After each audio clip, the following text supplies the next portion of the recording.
চলে এসেছি আবার বাইরে ঝিঝি দেখতেছে। এইরকম জোরে ঝিঝি শেষ কবে ডেকেছে আমি চিন্তা করেও মনে করতে পারছি না।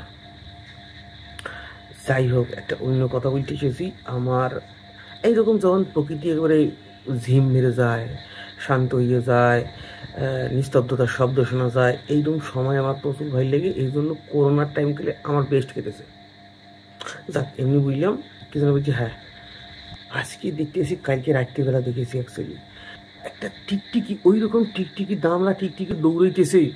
ও মনে হয় যে যে কোনো চতুষ্পদ প্রাণীর সাথে দৌড়াইয়ে কম্পিটিশনের নাম দিয়ে দিতে পারে। সে যে একটা র্যাঙ্গো বলে একটা সিনেমা আছে, টিকটিকির জীবন, ওটা টিকটিকি দেয় না, গিরগিটি দেখাইছিল। এইখানে দেখতেছি টিকটিকি উড়ি, বাপ রে বাপ, যা দৌড় দিয়েছে কালকে রে। আমার কি মনে হয়েছে টিকটিকি দৌড় দিয়ে ঠিক আছে পালিয়ে গেছে আপাতত, ঠিক আছে। আমার মনে হইতেছে কি যে মানুষের এই যে অত্যাচারে ধরনী একেবারে ইয়ে হয়ে গেছে, এই যে বসুন্ধরা ও টেম্পার খাইয়ে গেছে। আর পোষাচ্ছে না ইয়েকে, বুঝতেছে যে এর থেকে ডাইনোসর ভালো ছিল। একদিনে তো হইবে না, যে কোটি কোটি বছর ধরে তাদের ধ্বংস করতে লেগে গেছে, সময় লাগবে পরে।